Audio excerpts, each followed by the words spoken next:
साथियों नमस्कार। Real news channel में आपका हार्दिक स्वागत है। कल शाम दिनांक 18 सितंबर की शाम को करीब 6 बजे बिहार के नवादा जिला के एक अनुसूचित जाति के टोले जिसका नाम कृष्णा नगर बताया जाता है, कृष्णा नगर नाम की बस्ती में करीब 100 घर थे, जहां पर करीब 150 दबंगों ने आकर पहले वहां पर फायरिंग की और उसके बाद में पेट्रोल छिड़क कर सारी बस्ती में आग लगा दी। बड़ा विभत्स मंजर रहा होगा, सिर्फ अनुमान ही लगाया जा सकता है। बाकी वहां के लोगों ने तो स्वयं भुगता है। पुलिस को कॉल करते रहे, लोग भाग के वहां थाने भी पहुंचे और वहां से थाना करीब 2 किलोमीटर दूर ही था। बता रहे हैं करीब 1 से 1.5 घंटे बाद पुलिस वहां पहुंची और तब वो आतंकवादी, उन्हें आतंकवादी ही कहा जाएगा, तब वो आतंकवादी वहां से भागे। उसके बाद में इतनी बड़ी घटना होने के बावजूद डीएम अभी तक वहां नहीं पहुंचे। हालांकि एसडीएम तो घर पहुंचे और दोपहर को करीब 2-3 बजे तक उनके ना कोई खाने का, ना पीने का, ना कोई रहने का कोई इंतजाम नहीं किया गया। जो कि पूरी बस्ती में आग लग चुकी थी, वहां कुछ भी नहीं बचा था। बच्चे हैं, गरीब हैं, उनके पास कुछ भी नहीं है। और शाम को 6 बजे जब ये वारदात होगी तो शाम का भी खाना कहाँ से खाया होगा उन्होंने। लेकिन प्रशासन ने इतना असंवेदनशीलता दिखाई, क्योंकि सिर्फ यही लगता है कि वो दलित थे और वहां कुछ करने की जरूरत नहीं है। नहीं तो कल शाम 6 बजे की बात वारदात है। 7:30 बजे 8 बजे तो पुलिस भी पहुंच ही गई, सारे हालात भी बताए होंगे। उसी समय से इंतजाम करना चाहिए था। कैसे कैसे वहां के लोगों ने, बच्चों ने रात गुजारी होगी, उनका आशियाना, उनका सब कुछ उनके सामने जलकर भस्म हो गया और हो ही नहीं गया, कर दिया उन आतंकवादियों ने। उसके बावजूद प्रशासन की असंवेदनशीलता बड़ी बेचैन कर देने वाली है। ऐसी वारदात हो जाए और प्रशासन को कानों कान खबर ना लगे, बड़ी शर्म की बात है। क्योंकि पुलिस का खुफिया तंत्र भी ऐसा होना चाहिए, होता है, जो पल पल की खबर प्रशासन को पहुंचाता है। लेकिन इसमें ना ही पुलिस, ना ही खुफिया और ना ही कोई अन्य विभाग पूर्व सूचना प्राप्त कर पाया।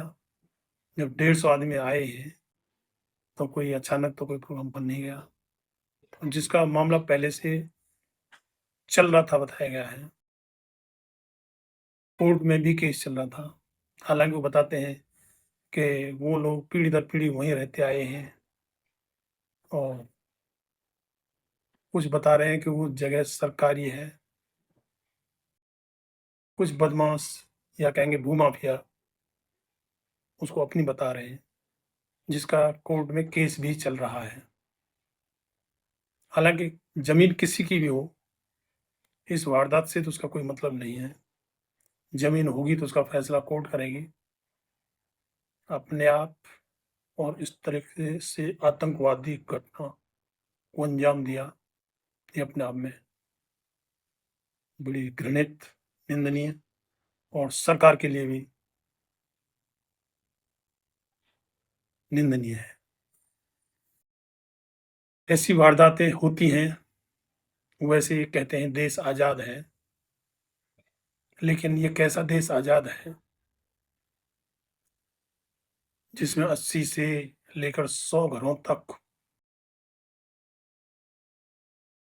एकदम पेट्रोल डाल के फूंक दिया जाता है। जो पकड़ में आए उसके साथ मारपीट की जाती है, फायरिंग की जाती है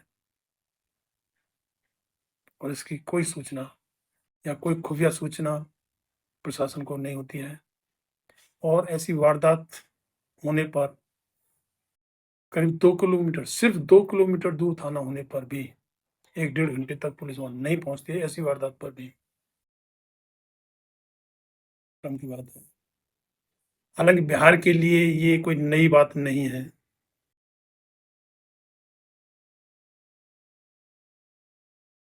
इससे पहले सुप्रीम कोर्ट के मिलॉर्ड्स को मैं कहना चाहूँगा कि वहाँ क्रीमी लेयर ढूँढ लें, शायद कुछ मिल जाए। इससे आगे बिहार के लिए ऐसी घटना कोई नई बात नहीं है।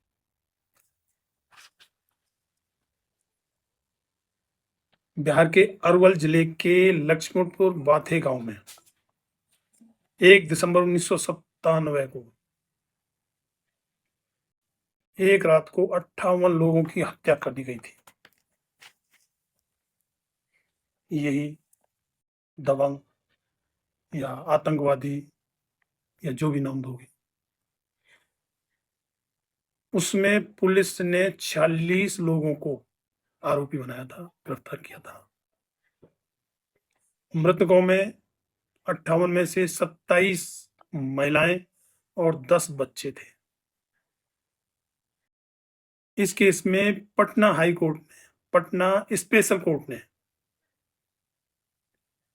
7 अप्रैल 2010 को 16 आरोपियों को फांसी और 10 को उम्र कैद की सजा सुनाई थी। उसके बाद में पटना हाई कोर्ट ने 9 अक्टूबर 2013 को उन सभी को बरी कर दिया था। उसी तरीके से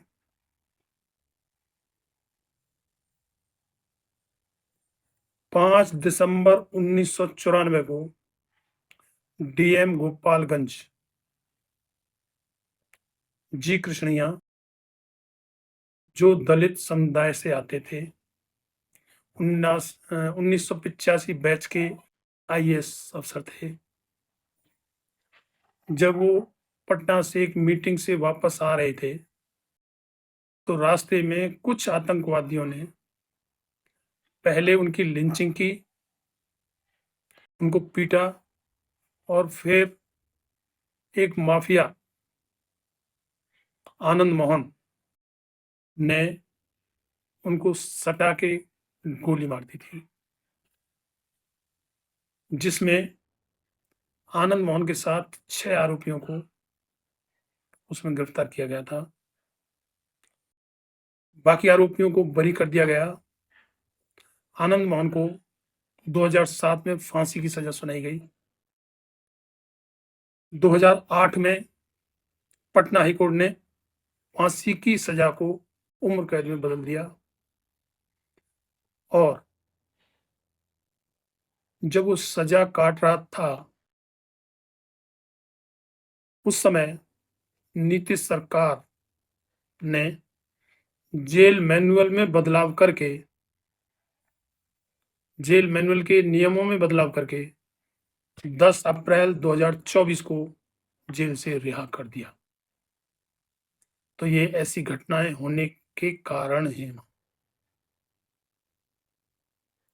ये आतंकवादी घटना करते ही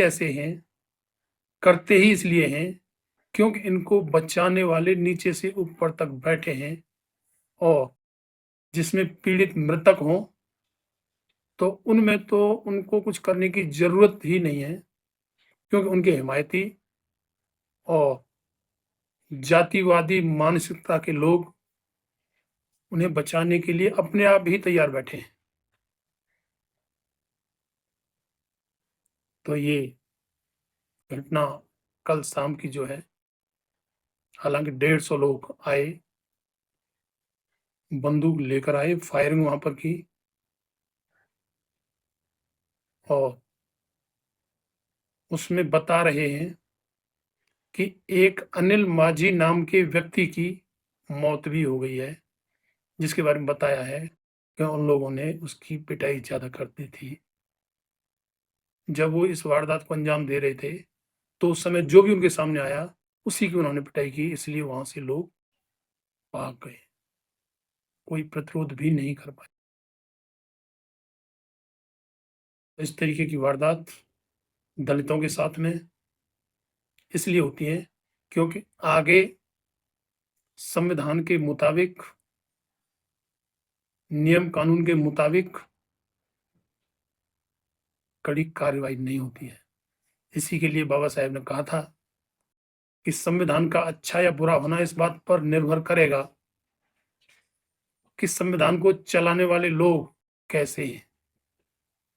अगर संविधान को चलाने वाले लोग अच्छे होंगे तो खराब संविधान भी अच्छा साबित होगा, और अगर वे लोग बुरे होंगे तो अच्छा संविधान भी बुरा साबित होगा। पोस्ट अच्छी लगी हो तो चैनल को सब्सक्राइब, लाइक, शेयर, और इन विचारों के बारे में आपकी क्या राय है कमेंट में जरूर लिखें। धन्यवाद। जय भीम।